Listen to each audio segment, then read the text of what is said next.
hace 3 semanas Claudio De Stefano tuvo la amabilidad de invitar a un grupo de gente a visitar el Museo del Holocausto. Te rompe la cabeza. Yo tuve la suerte de ir a otros 2 museos del Holocausto y este para mí es el mejor de todos. Y ahí justo a la salida la convocamos a una de las invitadas del día de hoy, que se llama Romina Schwartzman, que pertenece a la comisión directiva del Museo del Holocausto. ¿Estoy diciendo bien? Yo soy encargada de desarrollo institucional. Encargada. Diana es de la... Y tenemos a la vocal. Acá. A la vocal, que es Diana Wang, que bueno... Yo la escuchaba hablar con Alfredo Leuco en el programa de Leuco, claro, dándole... actuando como terapeuta, y decía, qué mujer inteligente, qué mujer interesante. Que también, como yo digo... Sí, bueno, no, espera, los piropos vienen también. Claro, pero como yo digo, no tiene currículum, tiene prontuario. Tiene prontuario. Así que, la verdad que, chicas, un placer estar acá. Muchísimas gracias por tomarse la molestia de venir. Vamos a sacar la foto rigor. Sí, vamos a sacar la foto rigor mientras yo les hago la primera pregunta. ¿Qué es el Museo del Holocausto? Pero... es la primera pregunta que tengo. Tenemos un montón. Vos lo viste, ya lo conociste. Este tipo no puedo trabajar con él. Es un chiste que hacemos siempre. ¿Querés que conteste yo? Bueno, primero, gracias por la invitación. Y lo del prontuario me causa mucha gracia. Pero eso es privilegio de la edad, ¿viste? Cuando uno vive muchos años, uno ha hecho muchas cosas. Ahora, Diana, ¿cuántos libros escribiste? 6. Listo. Un poquito yo no puedo terminar uno. ¿Más? Bueno, no me sé. Parece que más. No puedo terminar por lo que leí es un poco bueno, más. Bueno. ¿Cuántas charlas TEDx diste? Charlas de TED2. Charlas de TED2. Y además tengo el privilegio de ser parte del equipo organizador de TEDx Río de la Plata. Así que nada, es una parte de mi vida que me vuela la cabeza todo el tiempo. Estar con esa gente. Trajimos una chica sin antecedentes. ¿Qué va a ser? Pero acá estoy con el sombrero del Holocausto, ¿no es cierto? Sí, exactamente. Porque el que tenía puesto en el programa de Leucar el sombrero de terapeuta. De mi especialidad en vínculos, tanto en vínculos de pareja, en vínculos interpersonales. Pregunta, ¿qué es el Museo del Holocausto? Yo no tengo la suerte de conocerlo porque no pude ir todavía. Pero bueno, por eso no. Vamos a ir los 6, el grupo de los 6. Está para ir. Está para ir en una visita guiada que a uno lo ayuda a entender, a pensar, a evaluar y a reformular toda una serie de cosas que uno puede tener en la cabeza. Bueno, el Museo del Holocausto, como en distintas partes del mundo, está pensado como para ofrecerle al mundo las lecciones potenciales del Holocausto. Es decir, no está pensado solamente, como la gente supone, para ir a ver cosas terribles que pasaron, ¿no? Como decía un sobreviviente amigo que decía, no te tiran cadáveres sangrantes. No. Para nada. Es decir, lo que se plantea tampoco es una visión edulcorada, romántica y positiva, porque no, la verdad que fue un desastre esto que pasó. Pero la idea es aprender de lo que pasó. Por esto el énfasis en el museo de recibir escuelas y recibir personal de la fuerza de seguridad. Es decir, que aprendan, que vean, porque ¿se acuerdan del Principito? El cuento del Principito, que el baobab había que arrancarlo cuando era chiquitito porque si no invadía todo el planeta, para que veamos los brotes, estos brotes que salen, y bueno, y aprendamos a defendernos como sociedad, como comunidad humana, frente a estos peligros que siguen habiendo. Porque una de las cosas que instaló la consecuencia de la Shoah fue la frase nunca más, que después la tomamos en el juicio a la Junta en Argentina. Nunca más es una utopía. Es un deseo. Es un deseo. Sí. Es un deseo. Un anhelo. En realidad, después del Holocausto, y esto es lo que nos espanta a todos, fue un otra vez, y otra vez. Entonces los museos del Holocausto existen precisamente para intentar alertar frente a la amenaza que implica un Estado totalitario, un plan genocida, y cómo empieza, y cómo sigue. Porque había un sobreviviente que ya tampoco está, yo menciono sobrevivientes que ya no están, porque bueno, que decía casi con una dulce ironía, él decía: ¡ja! Los optimistas nos quedamos y los pesimistas se fueron. Cierto. Y vos te quedás así escuchándolo y fíjate, a mí me voló la cabeza esa reflexión, porque, pucha, ¿qué es el realismo? Porque no tenemos el diario del lunes. Yo qué sé qué va a pasar. ¿Me tengo que ir o me tengo que quedar? ¿Qué tengo que hacer? Es decir, la tendencia humana es a pensar, bueno, esto va a pasar. Vos fíjate, perdóname que te interrumpa, lo que vos estás diciendo se refleja muy bien en La vida es bella, en la película. Totalmente. Y que no sobrevive el optimista, sin embargo, el optimista es el que le daba pie a que toda su familia sobreviviera. Pero muy clarito déjame que haga un comentario sobre esa película, porque en el momento que la película se dio, que a mí me encantó, generó una polémica y una divisoria de aguas en el mundo judío y en el mundo de los sobrevivientes de la Shoah. Porque la gente los que estaban en contra, decían, pero la Shoah no fue así. Es decir, eso que muestran ahí es absurdo porque no fue así. Y a mí me encantó porque creo que lo que hizo Benigni con esta película, usó el tema del Holocausto para hablar de esto que también aprendimos en el Holocausto, de lo que los padres somos capaces para cuidar a nuestros hijos. El tema de esa película, más que el Holocausto, el mensaje, ¿qué hacemos los padres para que nuestros hijos no sufran? Para que nosotros honremos el mandato que nos dio la biología, que tenemos que criar hijos, cuidarlos, alimentarlos y hacer que lleguen adultos. Eso es lo que tenemos que hacer, los seres humanos. Y esto es lo que él intentó en la película. Y la Shoah está llena de historias de padres que han hecho estas cosas y otras cosas mucho más increíbles para salvar a sus hijos. Yo te voy a hacer una pregunta, que es lo que está pasando en el mundo actual hoy, que obviamente está vinculado. ¿Por qué el mundo actual, que es básicamente progresista, si gana Kamala Harris vamos a tener un Estados Unidos pro-musulmán? ¿Y por qué se lo ataca tanto a Israel? Cuando en realidad lo que sucedió en octubre no fue iniciado por Israel. Pero hay una especie de sentimiento anti-Israel en el mundo. ¿A qué se debe? Según tu criterio, obviamente. Hay distintas teorías, te puedo decir lo que creo yo, que es una hipótesis. Me parece que el fenómeno geopolítico es tan complejo que meterse con una hipótesis sola y creer que es esto,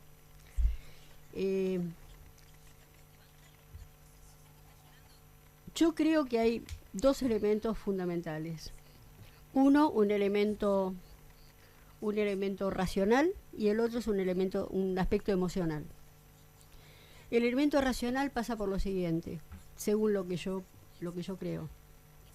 Después de la caída del muro de Berlín, allá por 1990, en los 90 del siglo pasado. 89. Yo decía 91. Está bien, estamos en la misma zona. Segual. Nos quedamos en causas. Aquella causa de lucha se derrumbó junto con el muro. Nos quedamos en causas de lucha. Entonces empezaron a aparecer distintas causas. Y desaparecieron los grandes líderes del mundo. Por supuesto. El gran estadista, es decir, todo esto nos quedamos como en una especie de desierto ideológico. Y el ser humano todos necesitamos tener causas por las cuales luchar. Queremos mejorar, queremos vivir mejor. Entonces, ¿qué tenemos? La ecología, tenemos las distintas sexualidades, tenemos los feminismos, que hay distintos feminismos, las luchas por derechos humanos, todo esto empezó a concitar esta necesidad de causas, ¿sí? A esto se suma una cosa que ya venía pasando, empezó en los 50,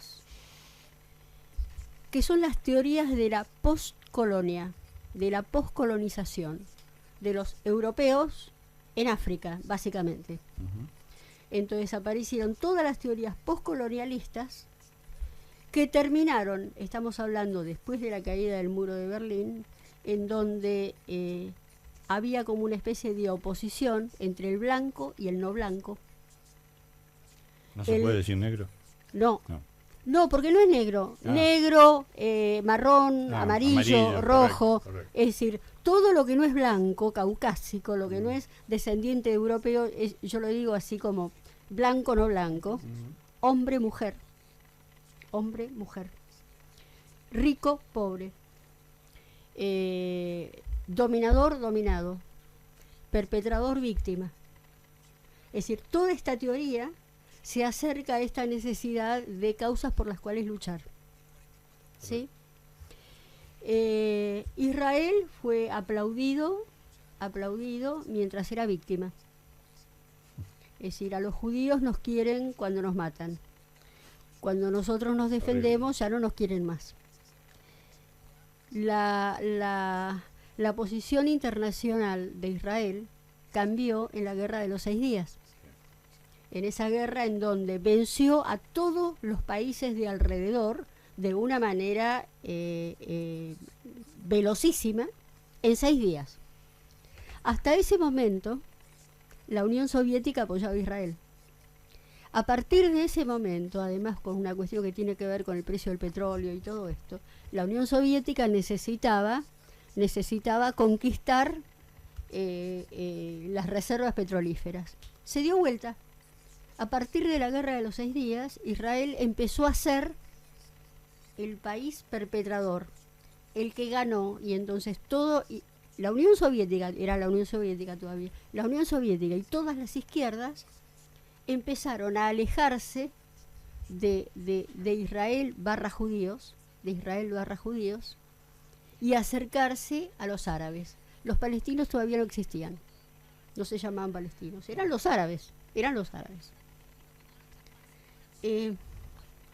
Junto todo esto como en un ramillete y sumémosle el antisemitismo, pero vieron que no hablé de antisemitismo. No.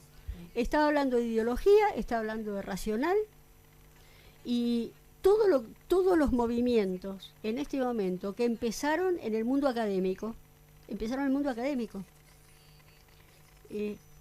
los países árabes, los países petroleros, empezaron a invertir sus enormes ingresos económicos en instituciones del mundo occidental. Grandes tiendas, equipos de fútbol, universidades. Entonces entraron en las grandes universidades, especialmente las norteamericanas, y bueno, vos pones plata, los grandes sponsors son los árabes. Entonces vos pones plata y exigís una contraprestación, ¿no es cierto? Entonces, ¿qué me das a cambio? Entonces empezaron a haber cátedras y docentes que empezaron a contar otra historia acerca de Israel y los árabes. Historia relacionada con las teorías postcolonialistas, en donde Israel queda del lado del macho blanco, opresor, golpeador, etcétera, al que hay que destruir. Entonces, y a esto le sumás, uy, me estoy moviendo. No fui yo. No, yo que me alejé, que me pongo gestual. ¿Está bien? A esto le sumás la potencia de las redes sociales, que transmiten esta información de manera sesgada, breve, con slogans, con pocas palabras, que tienen que provocar los likes y los reenvíos de los demás. Entonces, cuanto más sangriento y más provocador es, más rápido tenés respuestas, y se viraliza de una manera. Entonces, esta es la idea. Todo esto es lo racional. Si a esto, el combustible de todo esto es el antisemitismo. Evidentemente. Esto no es por antisemitismo. pero los argumentos que usan son los mismos argumentos antisemitas de toda la historia del antisemitismo. Dicen siempre lo mismo. Porque esta historia que vos decís de la Unión Soviética después de la caída es lo que le está pasando a Israel después de este ataque de octubre. Claro. Pasa exactamente lo mismo. Bueno, en Israel están sufriendo un quiebre interno, porque lo que ha sufrido, yo digo que a Israel le pusieron una trampa, los palestinos, le pusieron una trampa muy bien hecha, para nuestra desgracia, porque haga lo que haga va a estar mal. Claro. Es decir, si baja las armas y deja de defenderse, deja la puerta abierta. Sí, si se defiende... Repite la historia de la guerra de los 6 días. Es terrible. Que Kissinger fue y prácticamente a Golda Meir la obligó a decir, bueno, claro, hasta acá llegamos, y dejó la puerta abierta para que ocurra lo que ocurrió. Pero acá lo que pasó el 7 de octubre directamente fue un ataque genocida, que no lo completaron porque no lo pudieron completar, pero venían con toda la intención de arrasar con todo. Ahí siempre me queda la duda, ¿por qué falló el Mossad? Yo qué sé, me haces cada pregunta. No, porque tampoco sé si no tiene esto alguna... Espero que alguna vez se sepa. ¿Por qué falló el Mossad y por qué vieron que estaban las chicas en el último lugar del ejército israelí, que eran las que estaban mirando y avisaban, hay movimientos del otro lado, y no le daban bola. Y en lugar de estar ahí, estaban del otro lado, porque vaya uno a saber qué fue lo que pasó. La dejamos descansar un segundo, le puedo hacer una pregunta a Romina, pobre. La tenemos muda, Romina. No hay problema. ¿Querés acercarte un poco más? Porque veo el cable del micrófono. Ahí está. Me acerco. ¿Qué es el Proyecto Aprendiz? Proyecto Aprendiz es un hermoso proyecto donde... Vamos a hablar un poco del museo ahora, ¿no? Donde sobrevivientes contaron sus historias a diferentes jóvenes que se comprometían a transmitir esas historias cuando estos sobrevivientes no estén. Muchos de ellos ya no están, como decía Diana, la verdad que son muy pocos los sobrevivientes que hoy tenemos y que pueden dar testimonio, porque ya están muy viejitos. El tiempo pasa para todos. Entonces el proyecto Aprendiz es un proyecto que les permite que siga existiendo las historias de estos sobrevivientes, ¿no? A través de la voz de jóvenes que compartieron un montón de momentos con ellos y pudieron conocerlos. ¿Y cómo se visualiza? Son dos cosas diferentes. El proyecto Aprendiz es una cosa. Lo que ustedes creo que se están refiriendo es el proyecto de DIT que nosotros tenemos instalado en el museo. Bien. Que son dos formas de poder... Okay. Sí, te dejo hablar, no te preocupes. Sí. Son dos formas de poder transmitir la historia a los sobrevivientes. Uno es a través, como les contaba, a través de jóvenes que las compartieron momentos y la aprendieron, y otro es a través de la voz propia de los sobrevivientes. Es un proyecto hermoso donde se grabaron más de 1000 preguntas a Lea y a Sara, que son dos sobrevivientes. Lea vive, hoy tiene 98 años, ¿no? Tiene Lea. Los cumple en diciembre. Los cumple en diciembre, es verdad. Le hicieron un reconocimiento en la legislatura. Sí. Me habían invitado, pero realmente la semana pasada. Y Sara falleció al tiempito de que estuvo culminado el DIT de ella. Entonces, son como unos dispositivos.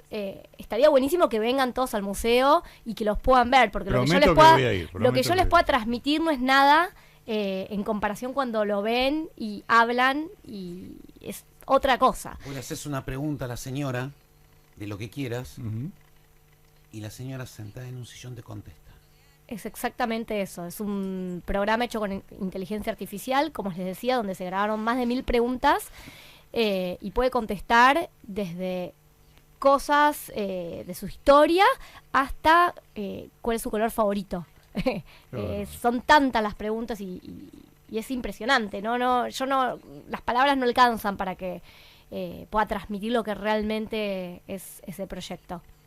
Quería agregar del proyecto Aprendiz, porque vos entraste en el museo más tarde. Yo entré más tarde, claro, vos sabés más del DIT que yo, y yo sé más del proyecto Aprendiz. Son dos formas que hemos encontrado para mantener vivo lo que pasó. La diferencia que tiene el proyecto Aprendiz con el DIT, porque el DIT, vos tenés al sobreviviente ahí enfrente, es, chicos, escalofriante. Sí. Yo que las conozco, le veo el gestito, la mirada, el movimiento, la emoción en la respuesta es muy, muy, muy, muy potente. El proyecto Aprendiz tiene una vueltita más, porque el proyecto Aprendiz surge de la idea de que cuando contás una historia de viva voz y de modo presencial, llega de otra manera. El video, el libro, la película, el documental, la nota periodística, son fundamentales que todo esto exista. Pero cuando te pones delante del otro, como digo yo, el ojo en el ojo, la piel en la piel, pasan varias cosas. Uno, transmitís la emoción, te equivocás, pensás en otra cosa, te confundís con la fecha, es decir, estás vivo. La gente puede preguntar, al libro no le puedes preguntar, sí, es cierto. Al video no le puedes preguntar. Pero el aprendiz, que como contó, como acabas de contar, el aprendiz escuchó la historia del sobreviviente. Pero el proyecto Aprendiz no pretende que el aprendiz cuente la historia del sobreviviente, curiosamente. Que cuente cómo esa historia lo atravesó a él. ¿Qué me pasó a mí con la historia? Con lo cual termina siendo un relato en primera persona, porque está hablando de sí mismo. Correcto. Entonces y eso es muy potente, porque puede decir, mira, invento una situación, el día que la conocí a Lea, fui a la casa y compré unas masitas y llegué y me recibió así chiquita con una sonrisa, y cuando vio las masitas se ofendió porque ella había preparado su famosa torta de queso. ¿Y cómo le llevo yo las masitas? Empezás a contar esta historia y ya tenés a la gente agarrada porque ve la situación. Seguro. Y si en el medio empezás a contar, y cuando me contó aquel día que le pasó, yo me acordé que a mí me había pasado, ¿no? Entonces hay como un diálogo interno del aprendiz con la historia del sobreviviente, que tiene la capacidad de tocar al que oye. Un minuto. No voy a hacer corte. No, pues si no vamos a perder tiempo. Agustina libero porque se tenía un compromiso. Después la foto la saca Charlie y seguimos. Le pido disculpas a nuestros sponsors, pero me interesa mucho este tema. Creo que a Fer le pasa lo mismo. Así que seguimos adelante. Ahora voy a ir al otro extremo, porque perdóname que yo pasa que vos viste el museo, pero yo estudié. Yo estoy disfrutando esto. No sé si se me nota en la cara, pero estoy Contanos un poco qué es el barrilete y el stack. Ah, eso te encantó. Mira, yo hace muchos años, yo estoy recibida hace 53 años. Y en estos últimos años, yo te diría los últimos 20, empecé a recibir consultas de parejas. Y yo digo, a mi hijo me llamaron, qué bárbaro, la pareja. Estaba chocha pensando que era re fácil. Gran chasco, no daba pie con bola. No la pegaba, no conseguía nada. Claro, hoy pienso, las parejas te consultan porque no son felices. Y en la facultad no tuve ninguna materia que me diga cómo hacer feliz a la gente. Felicidad 1 y 2. Claro, en la facultad tenías materias de patologías y de curaciones. Y una pareja no es un tema de patología y de curación. Va por otro lado. Entonces empecé a buscar formas de llegar, y una de las cosas que encontré, porque hay varias, pero una de las cosas que encontré es que la gente, las parejas, pero ustedes, yo, todo el mundo, no solamente las parejas, nos dirigimos al otro hablando de las diferencias de personalidad y de características con terminología psiquiátrica. Entonces decimos autista, histérico, obse, extrovertido, TOC, etcétera. ¿Sí? Decimos estas cosas. Infantil, neurótico, decimos estas cosas, loco, loca, decimos estas cosas. Obviamente, si a mí alguien me dice alguna de estas palabras, yo me ofendo, porque ¿quién sos vos para decirme a mí que yo, no? Y entonces pensé, Sin embargo, las personas somos diferentes. ¿Cómo hacemos para denominar estas diferencias de un modo que no sea valorativo? Que no sea, yo estoy en el lugar de la salud y vos sos un enfermo, andás de terapia. No. Es decir, ¿cómo hago? Entonces empecé a buscar formulaciones de la lengua común que sean solamente descriptivas y que no sean valorativas. Una de ellas es el barrilete y la estaca. Y la importancia del piolín. Y la importancia del piolín. Entonces, lo que yo pensé en el barrilete y la estaca es, siempre busco palabras extremas, como una y la contraria, a propósito, como juego provocativo. El barrilete es esta persona colorida, creativa, divertida, vuela, quiere la libertad, no me pongas límites, déjame que yo vuele. Y entonces el viento lo lleva para acá, lo trae para allá, y es una persona encantadora, no es muy confiable. Porque hoy dice una cosa, mañana dice otra cosa. Pero es muy creativa, es muy divertida, está bueno esta persona. En el otro extremo está la estaca. La estaca es un palo que está clavado en la tierra, ordenado, prolijo, burocrático, previsible, poquito aburrido. Y esto es lo que hace que la estaca necesite tener como pareja un barrilete. Porque el barrilete le da diversión, le da felicidad, le da lo que le falta. Y el barrilete necesita a la estaca, porque cuando se canse de volar, tiene que tener un lugar a donde volver. Y la estaca lo tiene preparado, tiene la mesa puesta y la comida calentita. Y como decís vos, la diferencia, el tema, es el piolín. ¿Qué largo es el piolín? ¿A qué distancia tiene que volar el barrilete? ¿Tiene que estar más cerca, más lejos? La estaca pegarle un tirón y vuelve. ¿Cómo hace para volver? Este tipo de formulación permite que nos entendamos las personas sin un juicio valorativo, porque está tan bueno ser barrilete como ser estaca. No es que uno es mejor que el otro, los dos tienen sus cosas buenas y sus cosas malas. Son necesarios el uno para el otro. Bueno, y tengo como 20 más de esas formulaciones. Yo sabés que decía siempre, ya te dejo, Fer,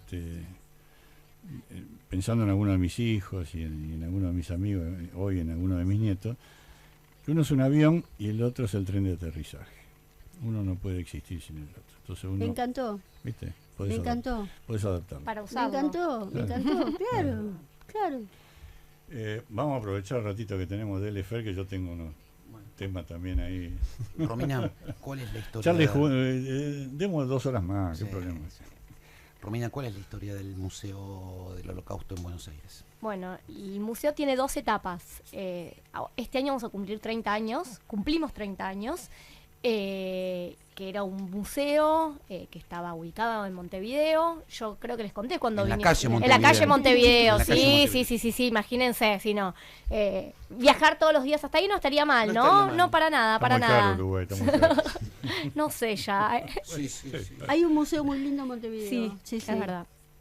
Que fue un edificio cedido por la Ítalo Argentina, que es una empresa de electricidad. La CIADE. Exactamente. Compañía Ítalo Argentina de Electricidad.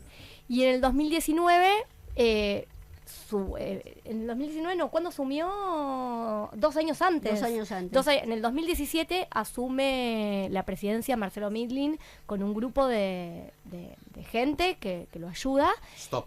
Sí. Marcelo Mindlin es el dueño de Pampa Energía, Sí. es el dueño de SACDE, la compañía constructora que hizo Sí. el gasoducto Néstor Kirchner, es el dueño de Transportadora Gas del Sur. Él lo aclara porque él es un experto en energía y yo soy un empresario. Ninguno de los dos somos periodistas. No pero esto lo no hacemos somos porque periodistas, nos pero gusta, nos digamos divertimos. que no es un pibito. Marcelo Mindlin No, es... evidentemente. Pero Bueno. déjame que diga una cosa. Al día en su discurso del otro día, cuando recibió la mención, la distinción de Ciudadana Ilustre, dijo una cosa muy linda. Dijo, le debemos a Marcelo Mindlin esto, porque no alcanza con tener mucha plata. No. Hay que tener ganas de hacer esto. Por supuesto. Sí, Hay mucha Exactamente. gente que tiene Sí, mucha sí. plata. Claro. Y solamente entrando y ver los Exactamente. apellidos de todas las familias que colaboraron, ahí te das cuenta que el tipo Sí. aglutinó, el tipo con todo el respeto Sí. del mundo contra Sí. con Marcelo, Sí. aglutinó un montón de gente. O sea, es lo que hace él siempre. Y Sí, no solamente y- plata, sino que además Voluntades. está lleno, pero hay mucho que pasa en el museo que es gracias al apoyo de Pampa Energía, de las empresas de él. Sí. Sí, y a la gente que también colabora, como ustedes, las chicas de Generaciones de la Shoah, voluntarios. Sí. Hoy por hoy, digamos, obviamente que se necesitó, la presencia de él y el grupo de gente, pues se hizo una obra en récord. En 2 años se remodeló el museo, que está a nivel mundial, como decía Fernando. La gente que conoce otros museos del mundo viene y dice, este museo es de los mejores. Gente que viene del Museo de Boston, de Europa y demás, todos, Houston. el de Houston, todos dicen, esto es el mejor museo que yo... ¿Y qué pasó cuando iban a inaugurar? ¿Qué Contanos. pasó? Se inauguró en diciembre del 2019. O sea que imagínense qué pasó.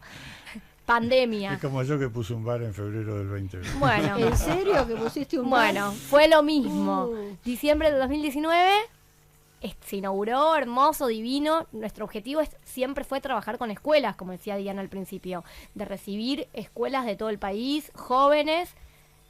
Bueno, no fue posible el primer año, o sí fue posible, no de la forma que estaba prevista, porque se trabajó un montón en forma online, si bien estuvo la pandemia y obviamente que la presencialidad no fue era imposible para todos. Lamentablemente. Lamentablemente. Se trabajó un montón online con las visitas, con las visitas virtuales.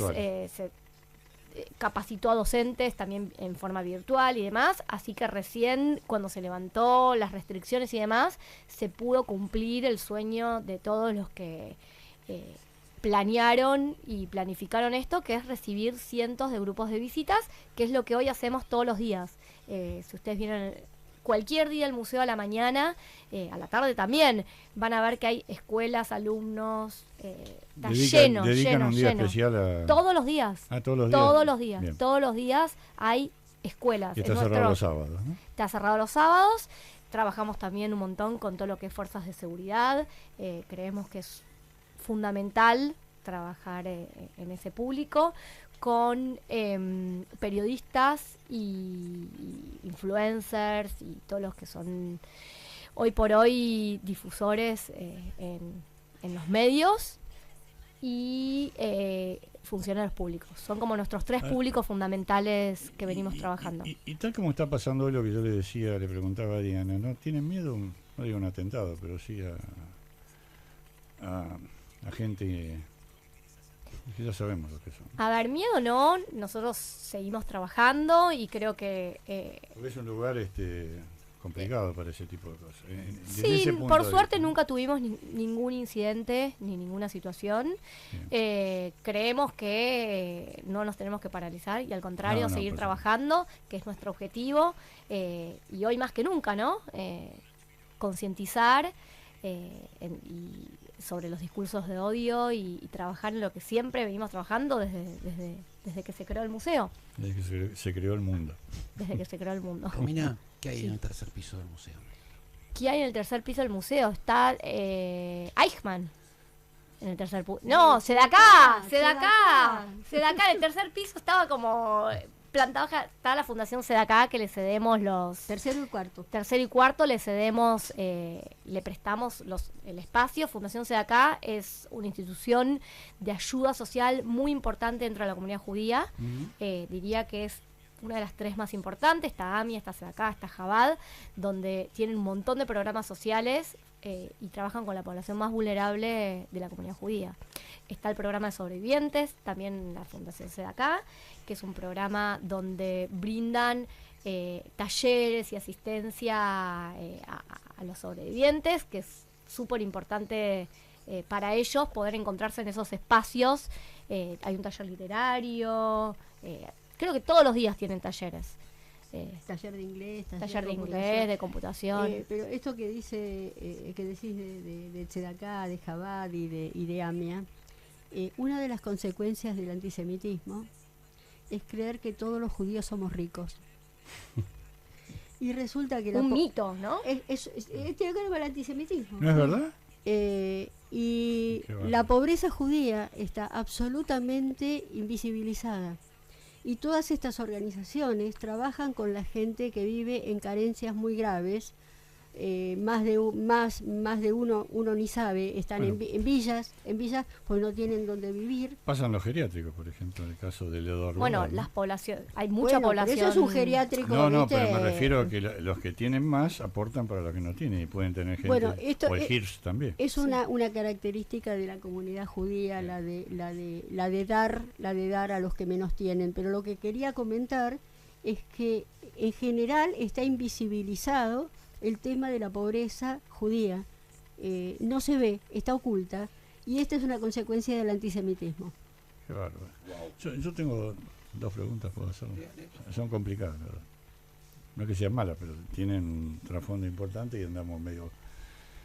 Nosotros entrevistamos muchas veces a Abel Basti. Abel Basti es un escritor que escribió, entre otros libros, el primero de ellos se llama El exilio de Hitler, que vive en Bariloche.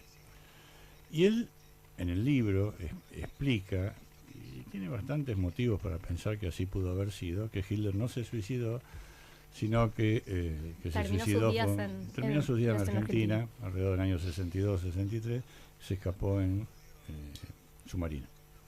¿Qué opinas de eso? Hay un libro que a mí me... Él escribió 2 o 3 libros más al respecto. Hay un libro que a mí me hizo pensar muchísimo, escrito por este periodista Miguel Viñaski, que se llama La noticia deseada. Este es un ejemplo de la noticia deseada. Es decir, eso que queremos, Que eso suceda. nos gustaría, creemos... ¿Y Hitler cómo se va a haber suicidado? Nah, este tipo que era un omnipotente, ¿cómo se va a suicidar? Es decir, hasta donde yo sé, está absolutamente probado que se suicidó por testigos, por el resto de su cráneo y todo esto. Pero nos gustaría, entre comillas, no es que me gustaría que estuviera vivo, pero es como una cosa novelesca, ¿no? Imaginarse toda esta supervivencia Al malo de la película que se escapó. de esta figura omnipotente, de esta figura que estaba autoendiosado, ¿no? Yo lo incluyo en este archivo, como tantas historias. Esto tiene una segunda parte, no vinculada con la misma, pero sí tiene que ver. Se ha dicho durante toda la vida, creo que es así, que muchos de los jerarcas nazis se exiliaron en la Argentina. Sí. Eso es cierto. Eso es cierto. Eso es cierto. Sí, y pero que igual nosotros siempre decimos en el museo que ¿cuánto es mucho? ¿En comparación con qué? Porque si no sé, es verdad que vinieron muchos, pero fueron muchísimos más también a Estados Unidos. Bueno, y fueron muchísimos... Vos no me dejaste terminar la pregunta. Ah, ¿viste? La segunda parte de ese tramo es que yo había dicho en Argentina y en Estados Unidos, entre otros, donde apareció ¿Y en Rusia? Werner von Braun, que fue el Sí. inventor de la bomba atómica. Yo estuve en Rusia ellos dicen que ellos ganaron la guerra, pero ese es otro problema.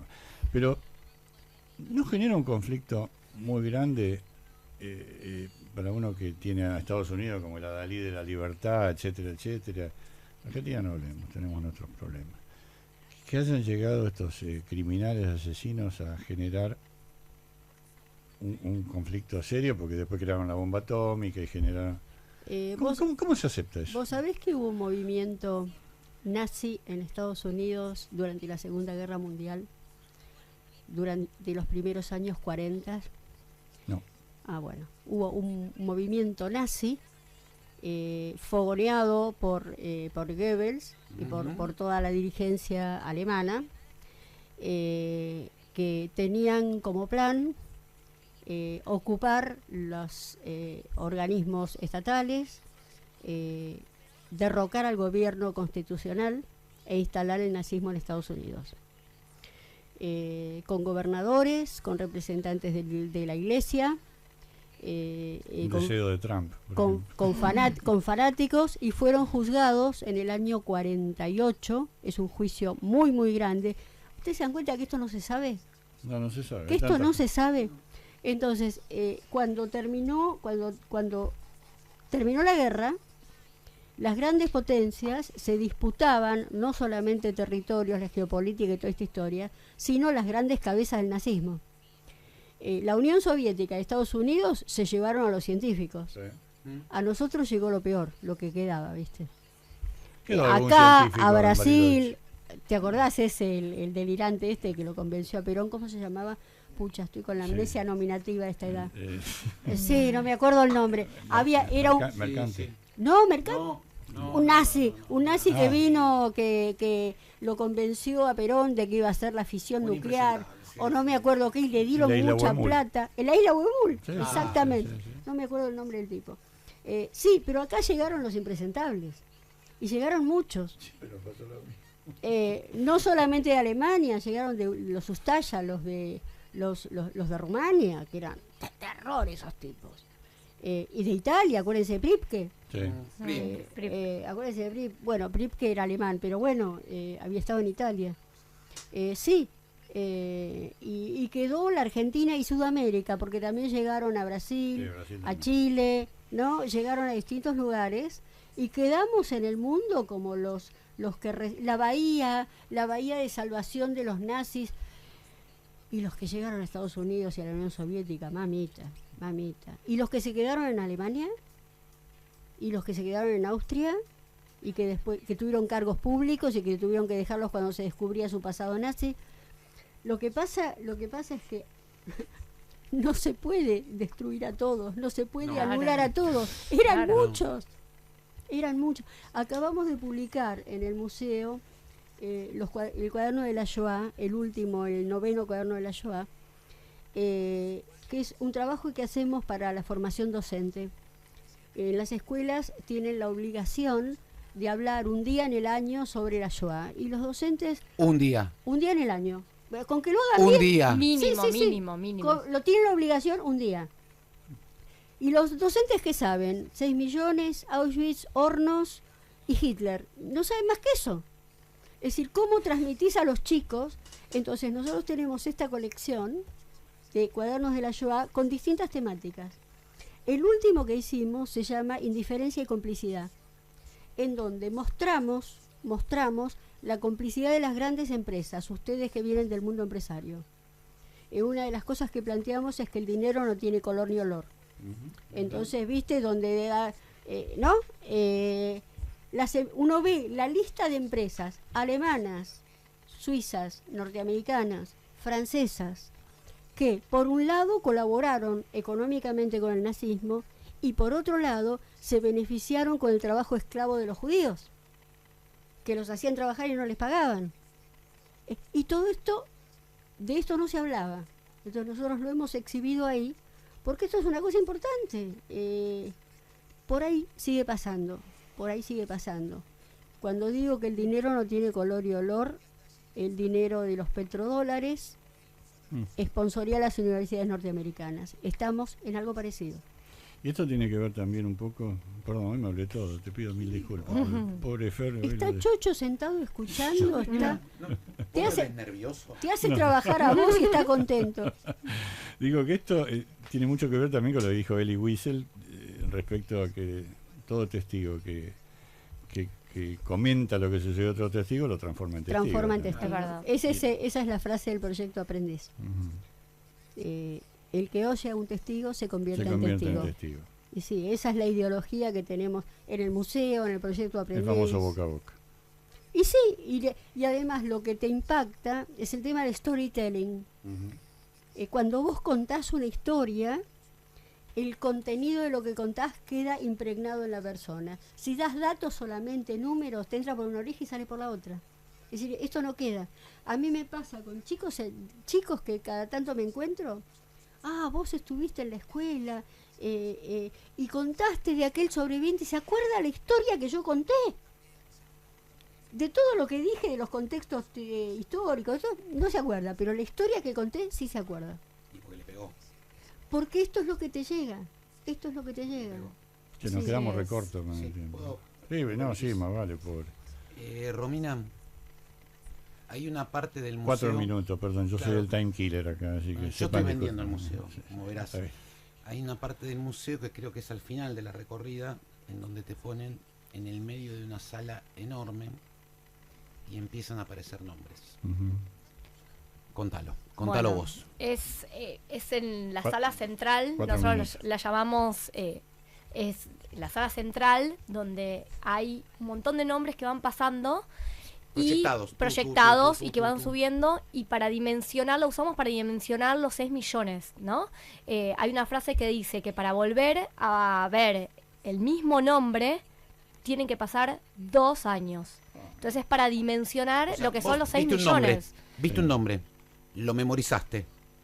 Si querés volver a verlo, tenés que Si querés volver a verlo, tenés que quedarte sentado ahí. 2 años. 2 años. Claro.